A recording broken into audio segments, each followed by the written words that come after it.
ವಿಕ್ರಾಂತ್ ಎಂಬುವ ಕಾಡಾನೆಯನ್ನು ಸೆರೆ ಹಿಡಿಯುವಂತಹ ಕೆಲಸಕ್ಕೆ ಮುಂದಾಗಿರ್ತಕ್ಕಂಥದ್ದು.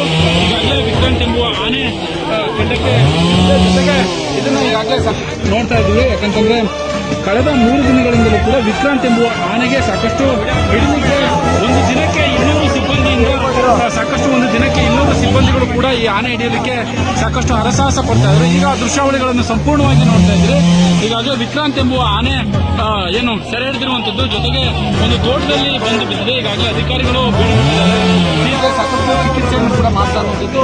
ಹಗ್ಗವನ್ನು ಕಟ್ಟಿರುವಂತ ಮೇನ್ ರೋಡ್ ಕೈಗೊಂಡಿದ್ದಾರೆ. ನಂತರದಲ್ಲಿ ಕೆಎಫ್ ಏಡುಕುಂಡಲವಾಡ ಜೊತೆಗೆ ಈ ಸೌರಭ್ ಕುಮಾರ್ ಏನಿದ್ದಾರೆ, ಜೊತೆಗೆ ಇಲ್ಲಿನ ಸ್ಥಳೀಯ ತಹಸೀಲ್ದಾರ್ ಎಲ್ಲರೂ ಕೂಡ ಸ್ಥಳಕ್ಕೆ ಬಂದಿರುವಂತದ್ದು. ವಿಕ್ರಾಂತ್ ಎಂಬುವ ಆನೆ ಸಾಕಷ್ಟು ಈ ಭಾಗದಲ್ಲಿ ತಲೆನೋವಾಗಿ ಪರಿಣಮಿಸಿತ್ತು. ಹಾಗಾಗಿ ಅರಣ್ಯ ಇಲಾಖೆಯವರು ಇವತ್ತು ಸಕ್ಸಸ್ಫುಲ್ ಆಗಿ ವಿಕ್ರಾಂತ್ ಹಾಸನ ಜಿಲ್ಲೆ ಬೇಲೂರು ತಾಲೂಕಿನ ವಾಟೆಹಳ್ಳಿ ಗ್ರಾಮದಲ್ಲಿ ಈಗಾಗಲೇ ವಿಕ್ರಾಂತ್ ಎಂಬುವ ಕಾಡಾನೆಯನ್ನು ಕೂಡ ಅರಣ್ಯ ಇಲಾಖೆ ಸಕ್ಸಸ್ಫುಲ್ ಆಗಿ ಸೆರೆ ಹಿಡಿದಿರುವಂತದ್ದು.